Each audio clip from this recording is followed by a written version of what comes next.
September 1978. A Boeing 727 is headed for the ground. Easy, baby, easy. Mom, I love you.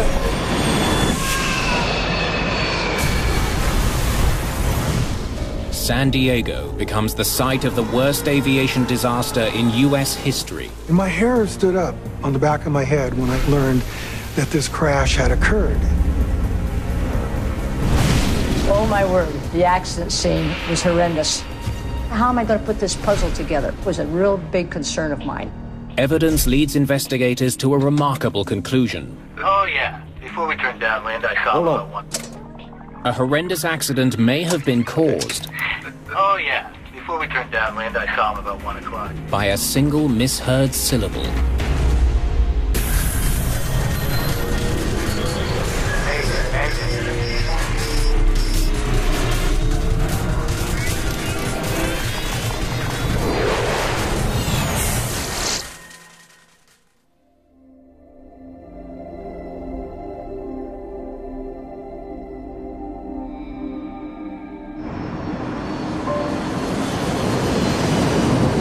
Pacific Southwest Airlines Flight 182 is on an early morning run down the coast of California, from Sacramento to San Diego. First Officer Bob Fox is at the controls. Approach PSA 182 coming on a 9.5, descending to 7,000. Airport is in sight. A 9-year veteran with PSA, he's on track to becoming a captain. Captain Jim McFerrin has been with the airline for 17 years. Known as a born pilot, he is highly regarded by his colleagues. This is the second flight of the day for both men. PSA 182. Cleared visual approach, runway 27. Thank you, cleared visual approach 27. Among the 128 passengers, there are 30 Pacific Southwest employees. Many are heading back to the company's home base in San Diego. PSA was an excellent airline. They had a super maintenance record, super safety record. They were recognized in the industry as, wow, these guys are good. Pilots are cautious when arriving at San Diego. Lindbergh Field is the busiest single runway airport in North America. San Diego Lindbergh Airport is a challenging place to fly into because of its proximity to downtown and also some of the obstructions around it. There's a very drastic terrain drop. Pilots do it all the time, and some of them don't like to talk about it, but it's a little scary. There was always concern that, wow, someday, there could be a major crash.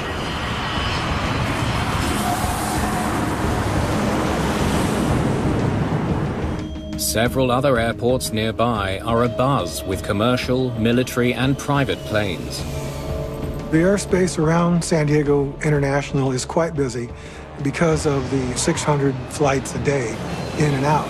So there are planes taking off and landing constantly. Flight 182 will have to thread its way through all this traffic while passing over the city, preparing to land on runway 27. Martin Wayne is at the engineer's console. As they approach the airport, he contacts the company's head office. We're out of Los Angeles. San Diego at 0905. PSA 182. Roger. A little late, but thank you. I just called my off report. The guy started laughing. Make it up by reporting our next takeoff now. It's very nice. Even though they were fun and laid back, they were still highly professional. The crews were just personable. You felt like they wanted you to be on their airplanes. It was great. Catch our smile was their motto. It was an experience. It was fun.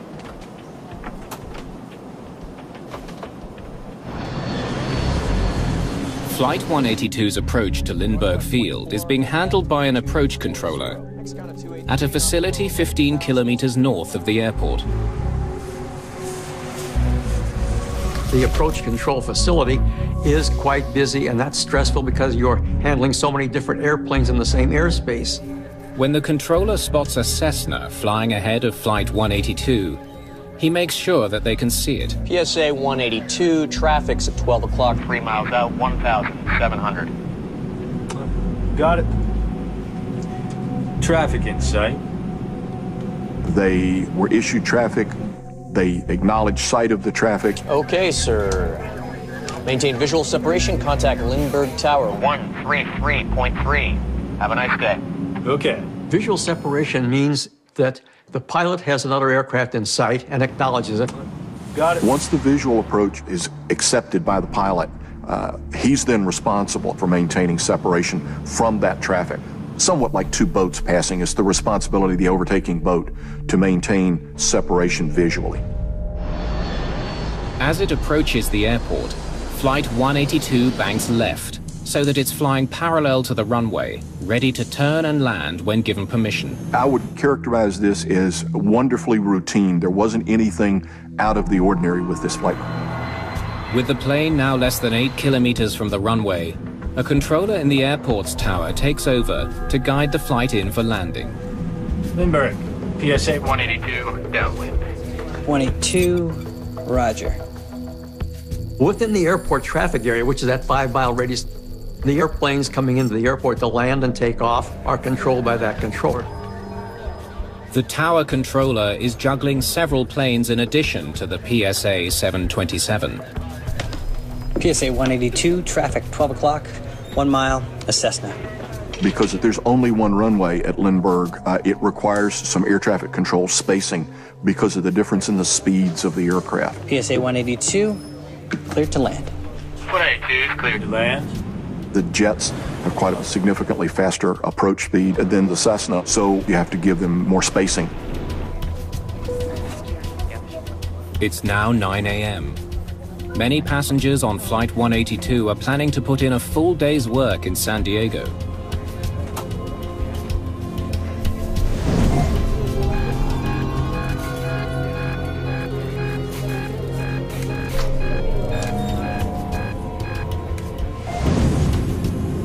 Gear down. Minutes from landing, pilot Bob Fox spots a distant plane. There's one underneath. I was looking at that inbound over there.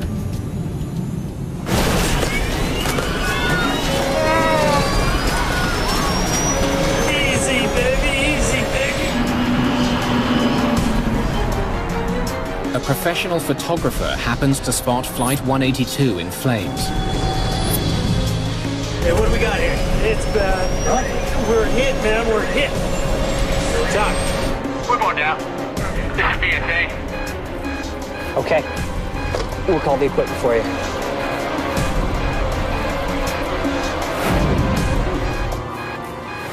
The approach controller's radar reveals that the 727 has collided with the Cessna.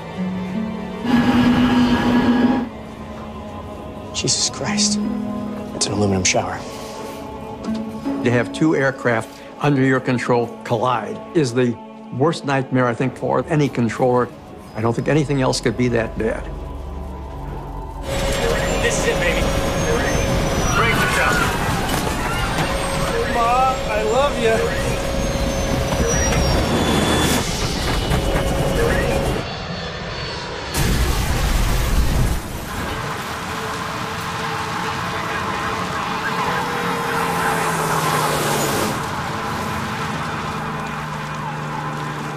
All of a sudden, just went right in. Just a burst of flames. It was just incredible.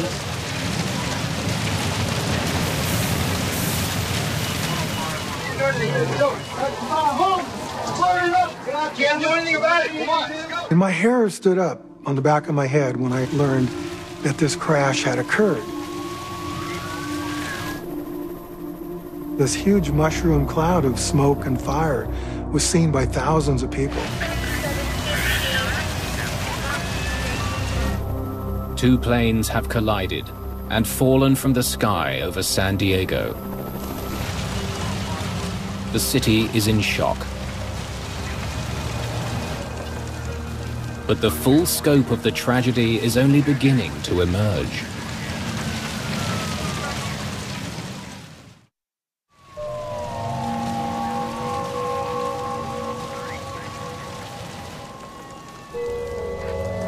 Hundreds of people watched in horror as the two planes collided and crashed into a quiet San Diego residential neighborhood.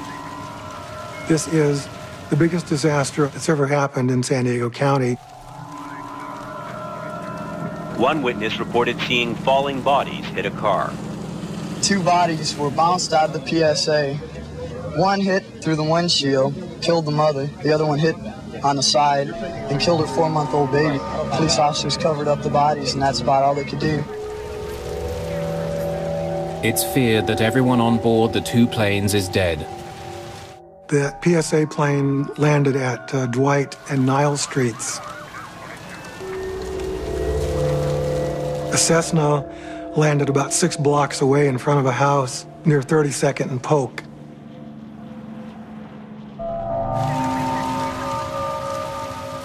"22 homes are destroyed. 7 residents are killed. 9 more are injured. The city feels overwhelmed. We heard on the news, so we came down here to see what we could do to help. We've been walking through here, carrying water, and it's just such a bad scene. It's really horrible. Greg Clark is a San Diego police officer who rushes to the scene to help search for survivors. For me, it looked like a large bomb had gone off. Everything that was in the path of the aircraft just completely destroyed. There were passenger seats stuck in the side of houses and pieces of fuselage just everywhere.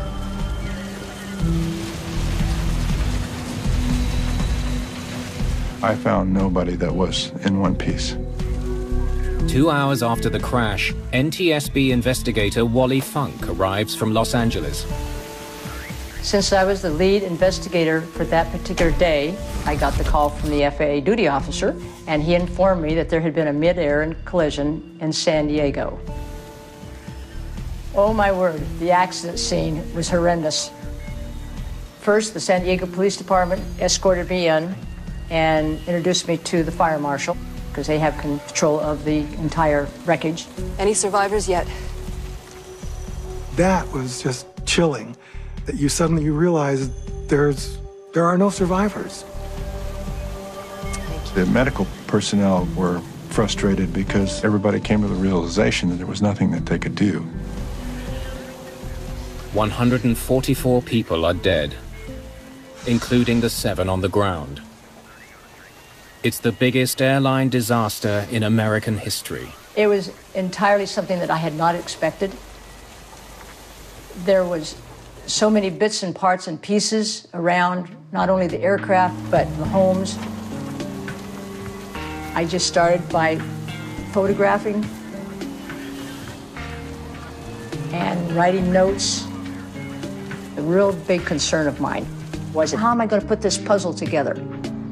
Funk needs to confirm that the wreckage of a small plane found 6 blocks away is in fact what collided with the 727.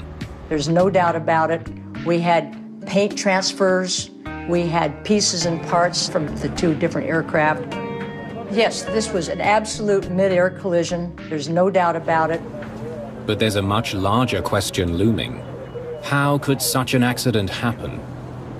We had to visualize from a very mangled mess of metal where the 2 came together. I really felt compelled to bring the Cessna wreckage over to the main wreckage. Put that down right there, please. So we could kind of understand really what had happened. Eventually, the wreckage of the 2 planes is sent to a hangar for reconstruction. It's just a big puzzle. You have to try one piece at a time, putting it together. Funk records as many witness interviews as possible, while memories are still fresh. But I find in all my investigations that children up to 17, 18 years old are my best witnesses, because a youngster will give me a really good interpretation of what they saw, not what they thought they heard or what they thought they saw. There were quite a few people that described what they saw falling out of the sky. Can you tell me exactly what you saw when you looked up? But all the interviews are disappointing. So you didn't see the actual collision? We have nobody that really saw the whole thing happen. We only saw it after the bang. The closest thing to a sighting of the collision is a television crew's footage of the Cessna plummeting to the ground. The NTSB sends additional staff from Washington, including senior investigator Philip Hogue. Doing great work here. Let's get right down to it, all right? I know that you've done a heck of a lot of research and you've been mainly concentrating on the larger aircraft. But it was great to see the guys when they finally got there. The technical support was wonderful. We kind of divvy up the duties. So I will tackle the Cessna. Needing to know more about the smaller plane, they review its records for the day. The Cessna belonged to a flight training school. A student pilot was having a lesson. We had a flight instructor sitting on the right side, and we had a student pilot learning to get his instrument rating. Investigators learned that the student pilot approached runway 9 twice, practicing landing using only his instruments.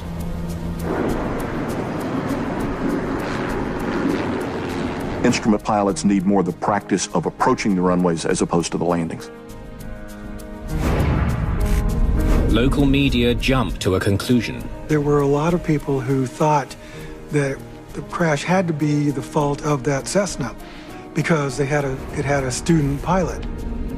There can be a built-in bias in traveling public's mind and the media's mind that airliners should have priority in and out of airports. And this is not the way that it works. It's a first-come, first-served system. However, with a jetliner on an assigned glide path coming into a major airport, people wanted to know how come that little airplane was up there in the way. Hopefully, the black boxes salvaged from the crash site will help answer this question. One was up front, which was the voice recorder, and one was in the aft stairwell, which was the instrument recorder. They were flown back to Washington, D.C., figuring out what was said in the cockpit and what the instrument said. Takes a lot of time. In the meantime, investigators interview the first of the two controllers who were guiding the planes. Can you show us the two flight paths? The approach controller remembers the planned routes of the two planes, but he can't be sure what routes they actually flew, because approach radar is not recorded. So the 727 was flying east to do a turnaround and land on runway 27. And the Cessna was flying northeast, but it was miles ahead of the 727, probably headed home after doing touch and goes on runway 9. They should have missed each other by over a mile. Since I had been into Lindbergh several times as a pilot, it occurred to me, were they on the right headings, altitudes? Learning the exact flight paths will require complex calculations that include data from an air traffic station in Los Angeles. Meanwhile, a transcript of the controller's conversation with both planes reveals the pilots were aware of each other's positions. So, the PSA crew reported seeing the Cessna when they were still 3 miles apart. The planes would have been somewhere around here and here. Got it. Traffic in sight. The Cessna pilot was also made aware of the 727 behind them. Traffic at 6 o'clock. 2 miles eastbound, a PSA jet inbound to Lindbergh out of 3,200 has you in sight. Investigators want to know, if the pilots of both planes knew of each other, why did their aircraft collide? New radar equipment installed just 1 month earlier was designed to prevent exactly this type of incident. The collision alert system was instituted to prevent collisions, to alert controllers the fact that there was an imminent collision between two aircraft. Didn't you get any warning? We did. We ignored it. explain? Well, when the alert sounded, I mentioned it to my supervisor.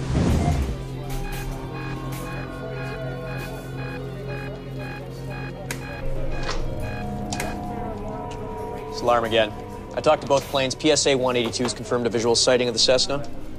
We're not expected to contact the pilots if they're flying by visual rules. Not to mention we get about 13 alarms a day, so. He went to his advisor and told him what he had, but since they had had so many false ones, they really just kind of disregarded it. The controllers decide not to act on the alert, but they still contact the Cessna and repeat an earlier message. Traffic in your vicinity. PSA jet has you in sight. He's descending for Lindbergh. You could almost call it a courtesy call by the approach controller to the Cessna. But at that exact moment, get over here. The planes collide. I feel they should have watched these two aircraft a little closer. I think they were rather cavalier about it. Investigators interview the Lindbergh Tower controller, trying to understand why he also failed to warn both planes about their impending collision. They discover that to monitor traffic, he relied on a less sophisticated form of radar. The tower controller did not have the collision alert system at the time. When the controller saw the planes within 1.5 kilometers of each other, he made contact, warning the 727. PSA 182. Traffic, 12 o'clock, 1 mile. I think he's passing off to our right. Yeah. If the pilot says he's passing off to our right, this implies that he's still maintaining visual separation. It's his responsibility, and you would not worry about it. After talking to both controllers, investigators still have no answer to the key question in the mid-air collision. Who crashed into whom? Now, let's have the next acetate, please, and see where that takes us. When they finally calculate the two planes' actual radar tracks, the answer becomes clear. This is where the 727 has rear-ended the Cessna. The Cessna never passed off to the right. He was always in front of PSA.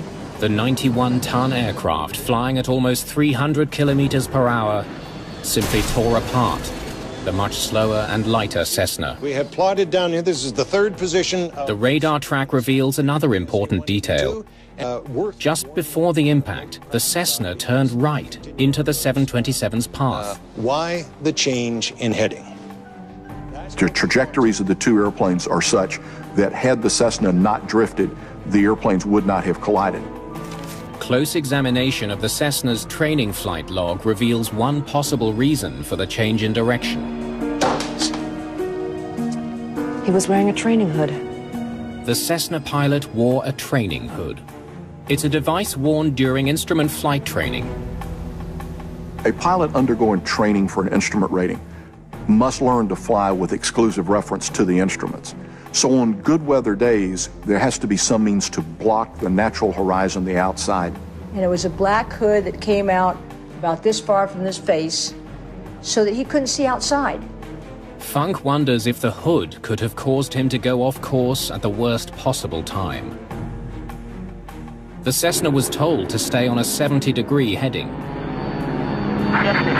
711 Golf, San Diego departure. Fly heading 070. Pilots are taught to scan their instruments to maintain their heading. On occasion, you'll see headings that will drift because the learning pilot doesn't have the heading in that scan fast enough. But even if the hood did play a role in causing the Cessna to drift, but it does not explain why the PSA crew couldn't see the Cessna. Got it. Traffic in sight. how did the veteran crew of a 727 lose sight of a plane flying directly in front of it?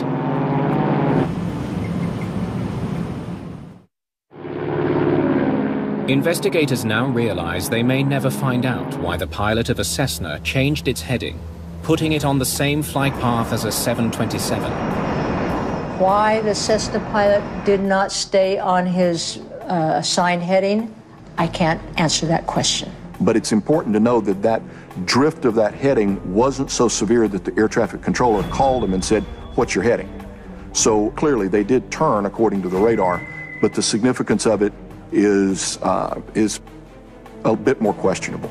What's not in question is that it was the responsibility of the 727's crew to avoid the Cessna. The PSA crew, when they acknowledged they had the Cessna in sight, at that moment became responsible for keeping the airplane separate. In Washington, investigators review the PSA crew's last moments on the recovered cockpit voice recording. All right, hit it. Are we clear of that Cessna? Supposed to be, I guess. I hope. Oh, yeah. Hold on. Go back. Philip Hogue focuses in on the conversation recorded 35 seconds before the collision. Are we clear of that Cessna? Supposed to be, I guess. I hope.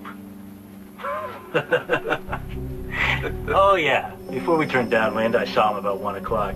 Probably behind us now. The PSA crew not only doesn't see the Cessna, they assume they have already passed it. It was right in front of them the whole time.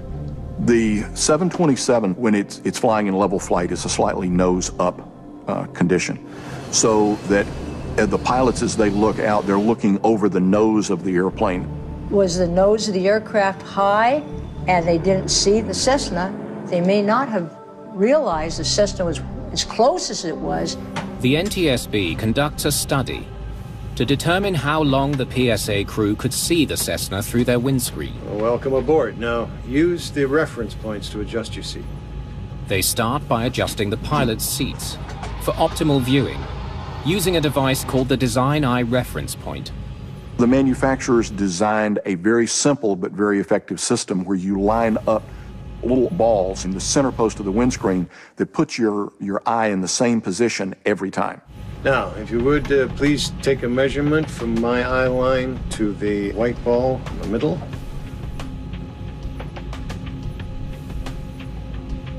Okay, now from the eyeball to the floor, please.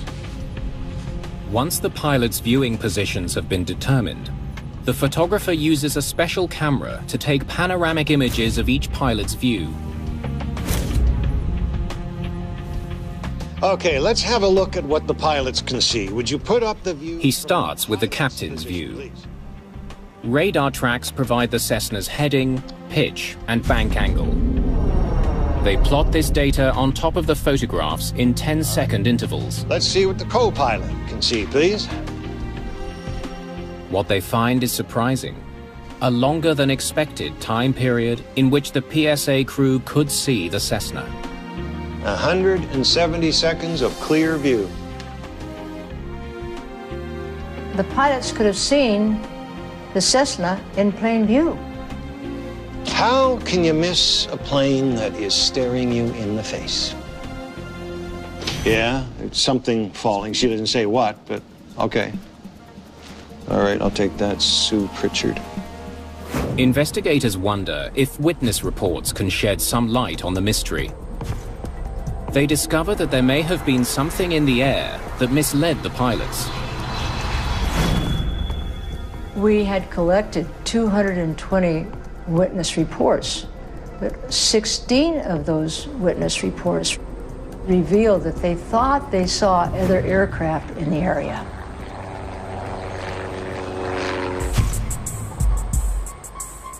Air traffic controllers don't remember a third plane flying nearby. But many small planes don't carry a transponder, the device needed to identify them. Had they not had a transponder, the third airplane may not have been visible to the radar in the San Diego approach facility.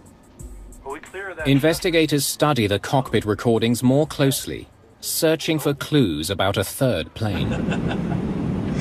Oh, yeah. Before we turned downwind, I saw him about 1 o'clock.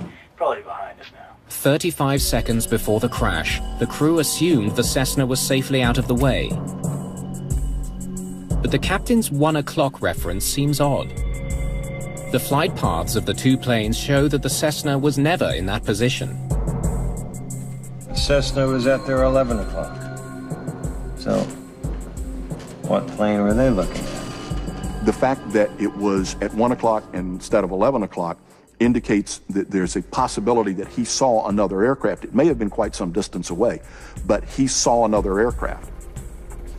Then another clue about a possible third plane. There's one underneath. I was looking at that inbound over there. The plane he spots is flying inbound. That means it's flying in the opposite direction of the Cessna that was hit. It does open and add further credibility to the possibility that they saw a different airplane. But what plane exactly may never be known, even after factoring in the 16 reported sightings of other aircraft. The team concluded that the 16 witnesses could not really put an aircraft in that particular area at that particular time. Investigators are at an impasse. Their visibility study tells them that the Cessna was technically visible for 170 seconds, nearly 3 full minutes. So why did the crew of the 727 lose sight of it? They go back to the cockpit recording. 3 miles just north of the field, northeastbound. Cessna 172 climbing VFR Okay, stop at tape. 1,400. 135 seconds to impact. This is when the controller first mentioned the Cessna. Okay, roll tape again. PSA 182. 2 minutes before the collision, the crew hears the Cessna's position being described, but they haven't spotted it yet. The silhouette of the Cessna would have been difficult as they were approximately the same altitude. They're going in the same direction, so that one of the things that the human eye picks up is movement. And for a good part of the time, this is not moving in the windscreen. San Diego Ops, we're number 2 because we try harder. The Cessna has now been visible for nearly 80 seconds out of their window, but the crew has failed to see it. 90 seconds to impact. They get another warning. And after we read and saw what CBR said, I feel that they were distracted in their conversation. Roll tape. PSA 182, traffic's at 12 o'clock, 3 miles out, 1,700. Got it. Traffic in sight. Stop tape. 85 seconds before impact, the 727's pilots spot the Cessna flying ahead of them.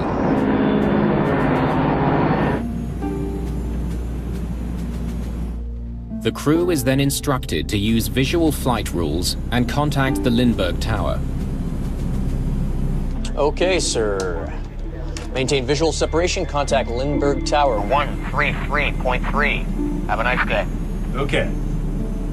They saw it 1 second, and then they didn't see it another second. Well, was the conversation such that they looked away and missed it? The crew must now keep the Cessna in view while performing other tasks. The captain contacts the tower controller and prepares for landing. Lindbergh, PSA 182, downwind. The wings need to be configured with the proper slats and flap settings. The landing gear must be lowered. Systems have to be adjusted. All of these things are going on. So it's a busy place for 3 people in a 727.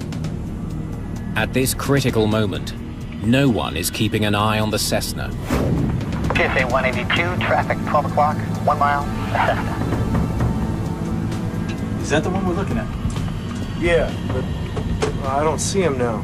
The Cessna should be right here in front of them. The Cessna was visible just at about the windshield level of PSA.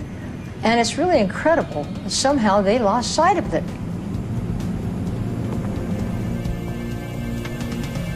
Okay. Can you show me how you normally adjust your seat, please? But when investigators learn more about how PSA pilots adjust their seats, they begin to understand how the crew may have lost sight of the Cessna. That's it? You don't use your reference points? It's not a requirement to utilize the manufacturer's designed iReference position. Investigators discover that many pilots adjust their seats to their own personal settings. Pilots come in all sizes and shapes. They learn quickly to adjust the seats to the position that's comfortable.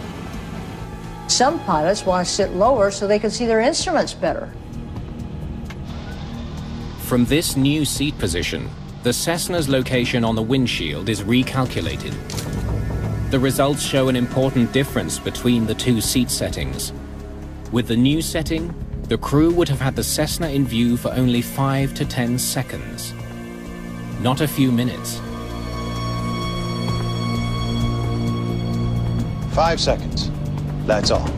The position of the Cessna was down below the nose or the reference that the pilots could see. If they had moved their heads up, the Cessna was still visible, but otherwise it was below the windscreens. Okay, let's play Find the Cessna. But even assuming that the crew did lean forward, investigators now realize they would face other problems in spotting the Cessna. It's almost camouflaged. They become harder to see, and the terrain makes it even more so because you have white roofs, you have dark roofs, you have roads, you have lakes, you have trees, so the background changes and the aircraft will move across this background. Is that the one we're looking at? Yeah. I don't see him now. The Cessna is now flying too close to the 727 to be viewed without leaning forward, and it's against a backdrop that makes it hard to recognize. PSA 182. Cleared to land. 182 is cleared to land. A collision is now imminent, and the 6 men involved in preventing it are oblivious. The Cessna pilot can't see out of his window. His trainer has failed to notice the plane is off course. The 727's crew have the Cessna in a blind spot, but both controllers assume the crew can see the Cessna and will avoid it. There's only one thing that can stop this accident from happening, and 144 lives depend on it. The PSA captain should have made the suggestion to the tower, I don't see him anymore. Captain McFerrin will talk to the tower about the Cessna, but a misunderstanding over a single word will prove deadly. The two planes are 70 seconds from colliding over San Diego. PSA 182. Traffic, 12 o'clock, 1 mile. A Cessna. Flaps 5. Is that the one we're looking for? Yeah, but I don't see him now. The fate of Flight 182 now depends on the captain clearly communicating this to the tower. Okay, we had him there a minute ago. But the captain is not clear. 22, roger. And the controller assumes the Cessna is still in sight. When the PSA crew lost visual contact, they're responsible to tell the air traffic controller, I no longer see the Cessna. Still uncertain about the Cessna's location, once again the captain tries to explain his situation to the tower. I think he's passed off to our right. The comment that the captain makes indicates that they're not sure, that they don't have him in sight at that moment. The controller could force the PSA flight or the Cessna to change course, but he does nothing. It's very difficult to determine what that exchange between the air traffic controller and PSA meant to each of the pilots. The captain made the comment, I think he's passed off to our right, indicating that he wasn't 100% sure. The air traffic controller heard it as a declarative statement and answered, yep. What that meant to the PSA crew, I'm not sure we'll ever know. He was right over here a minute ago. Yeah. But they were satisfied with the situation enough that they continued the approach, and the air traffic controller was satisfied with the situation enough that he did not make any further comments about it. Okay, we had him there. Investigators want to know why the controller took no action. They compare 2 separate recordings of the conversation between the captain and the controller. Okay, Chris, let's hear the cockpit first. I think he's passed off to our right. Passed. I thought I heard passing before. Double check that, please.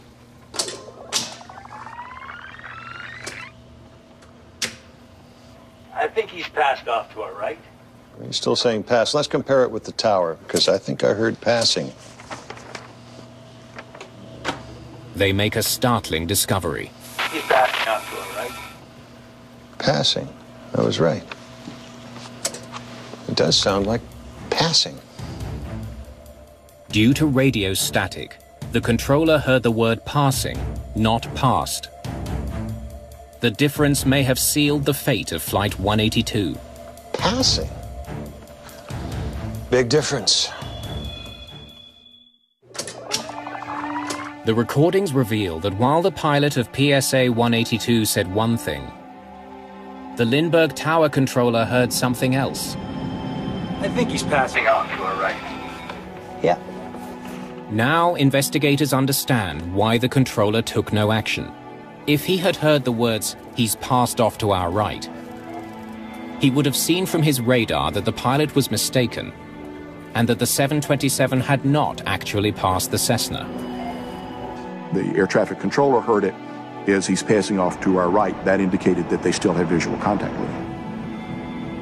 He would believe that the pilot was being able to maintain the separation, was his responsibility, and you would not worry about it. In the spring of 1979, investigators finally conclude who is at fault. The determination of the board's report is very clear that the crew obviously did not see the aircraft Cessna in time to divert it away from a catastrophic accident. The PSA crew, when they lost visual contact, is responsible to tell the air traffic controller, "I no longer see the Cessna," and that they did not do. The Cessna pilot is also mentioned as a factor for changing course without notifying the tower. Both controllers are criticized for not following protocol and giving the 727's crew the specific heading of the Cessna.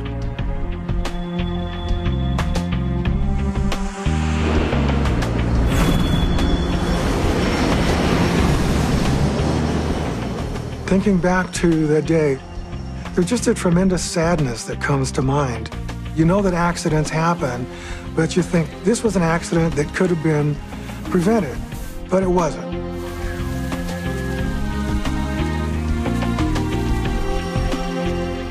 Recommendations in the report focus on improving the air traffic control system at Lindbergh Field.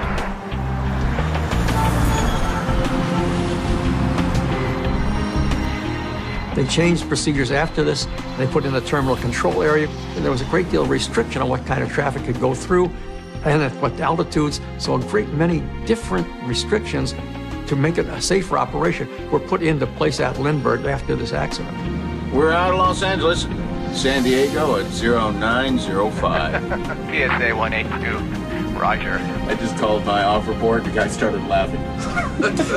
Make it up by reporting our next takeoff now. There's another legacy of PSA 182. New rules governing all conversations in the cockpit when flying below 10,000 feet. Today's regulation requires that you concentrate your conversation exclusively on the operation of the airplane. At the time of the PSA 182 accident, that regulation was not in effect. PSA 182 also helped push the FAA in the search for new technology. 3 years after the accident in 1981, a safety device called TCAS, or Traffic Collision Avoidance System, was put into development.